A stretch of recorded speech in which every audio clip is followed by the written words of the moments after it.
அனைவருக்கும் வணக்கம்.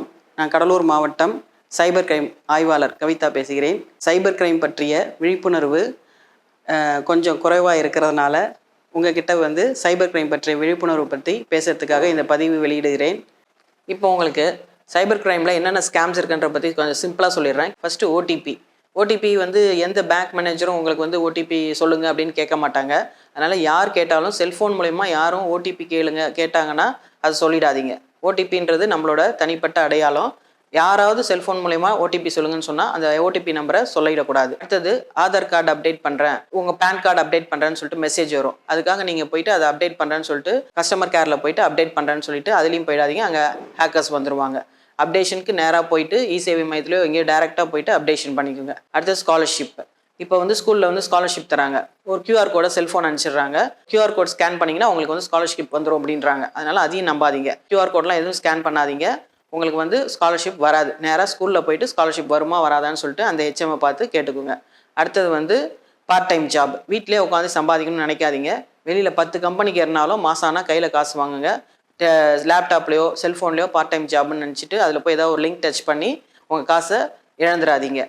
4வது ஏதாவது ஒரு பர்ச்சேஸ் பண்ணணும்னா டெலிவரி பண்ண பிறகு காசு கொடுக்குறேன்னு ஒரு ஆப்ஷன் இருக்கும். அதை கிளிக் பண்ணுங்கள். காசு அனுப்பிச்சிட்டு டெலிவரி கேட்காதீங்க. அது அடுத்த ஒரு ஸ்கேமு. எந்த ஒரு இதுக்கும் நீங்கள் காசை கொடுத்துட்டு வாங்கணும்னு மட்டும் நினைக்காதீங்க. அவங்க நீங்கள் பெரிய வாடிக்கையாளர்னு தேர்ந்தெடுத்துட்டாங்க, கார் வரும் அப்படின்னு சொன்னால் அதையும் நம்பாதீங்க. அடுத்தது டிஜிட்டல் அரெஸ்ட்டு. உங்களை போலீஸ் ஆஃபீஸர்ஸு, ட்ராய் அந்த மாதிரி டெலிகம்யூனிகேஷன்லேருந்து உங்கள் சிம் கார்டு டீஆக்டிவேட் ஆக போகுது, போலீஸ் ஆஃபீஸர் சொல்லுவாங்க உங்களை அரெஸ்ட் பண்ண போகிறோன்னு சொல்லுவாங்க. அதெல்லாம் நீங்கள் நம்பி ஏமாறக்கூடாது. அவங்க என்ன உண்மை சொல்கிறாங்களா பொய் சொல்கிறாங்களான்ட்டு அருகாமையில் இருக்க போலீஸ் ஸ்டேஷனில் போயிட்டு கன்ஃபார்ம் பண்ணிக்கோங்க. இன்வெஸ்ட்மெண்ட்டு, ட்ரேடிங் பண்ணுறேன் அப்படின்றாங்க, பிட்காயினில் இன்வெஸ்ட் பண்ணுறேன் அப்படின்னு சொல்லிட்டு கண்ணுக்கு தெரியாத காயினில் இன்வெஸ்ட் பண்ணுறேன்னு சொல்கிறாங்க. அதுலேயும் போயிடாதீங்க. இதெல்லாம் மெத்த படித்தவங்களுக்கு சொல்கிறேன். இந்த செல்ஃபோனில் வர ஆஃபர்ஸை நீங்கள் நம்பாதீங்க. அடுத்தது ஃபாரின் ஜாப். எல்லாருக்கும் நிறையா பேருக்கு ஃபாரின் போகணுன்னு ஆசை இருக்குது. அதனால் பணத்தை கட்டிடுறீங்க. முகம் தெரியாத நபர்கிட்ட போய் பணத்தை கட்டிடுறீங்க. ஃபாரினுக்கும் போக முடியாது. அப்படி போனீங்கனாலும் சைபர் ஸ்லேவாக தான் ஆக்டிவேட் பண்ண சொல்கிறாங்க. அதனால் ஃபாரின் போகிற ஆப்ஷனை விட்டுட்டு நம்ம நாட்டிலே ஏதாவது வேலை செய்ய பாருங்கள். அடுத்தது மேட்ரிமோனியல். பையனை பார்க்குறனாலும் பொண்ணை பார்க்குறனாலும் பதிவு பண்ணி வச்சிடுறாங்க.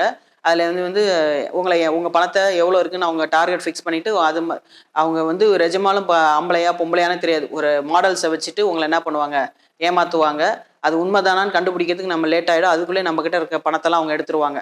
அதனால் அதையும் என்ன பண்ணாதீங்க, நம்பாதீங்க. மேட்ரிமோனியில் போயிட்டு பதிவு பண்ணது உண்மையான வரன் தானான்னு பார்த்துட்டு அதுக்கப்புறம் உங்கள் லைஃப்பை சூஸ் பண்ணுங்கள். அதையும் பார்த்து ஏமாந்துடாதீங்க. அடுத்தது லோன் ஆப்பு.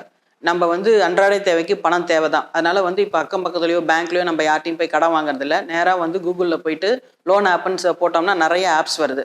ஆப்னா 2 கேள்வி கேட்கும், அலோவ் ஆர் டினை. நம்ம எல்லாருமே என்ன கொடுத்துட்றோம், அலோவ் கொடுத்துறோம். ஆனால் அலோவ் கொடுக்கக்கூடாது, டினை கொடுங்க. அலோவ் கொடுத்துட்டிங்கன்னா உங்கள் கால் கான்டாக்ட்ஸில் இருக்க கேலரிஸில் இருக்கிற ஃபோட்டோஸ் எல்லாத்தையுமே அவங்க கண்ட்ரோலுக்கு எடுத்துப்பாங்க. உங்களை பணமும் கொடுத்துருவாங்க உடனே. அதுக்கப்புறம் உங்கள் ஃபோட்டோஸை போட்டு மாஃபிங் பண்ணி அசிங்கமாக சித்தரித்து உங்ககிட்ட பணம் கேட்பாங்க. அது டேஞ்சரஸ் வெப்பன். அதனால் எந்த ஒரு ஆப்பையும் டவுன்லோட் பண்ணாதீங்க. முக்கியமாக எனி டெஸ்க்கு, டீம் வியூவர், ஏபிகே ஃபைல்ஸ் இதெல்லாம் என்ன பண்ணக்கூடாது, நம்ம டவுன்லோட் பண்ணக்கூடாது. அடுத்தது டிபியில், உங்கள் டிபியில் ஸ்டேட்டஸ் உங்கள் ஃபோட்டோவோ உங்கள் குழந்தைங்க ஃபோட்டோவோ ஹஸ்பண்ட் ஃபோட்டோவோ எதுவுமே வைக்காதீங்க.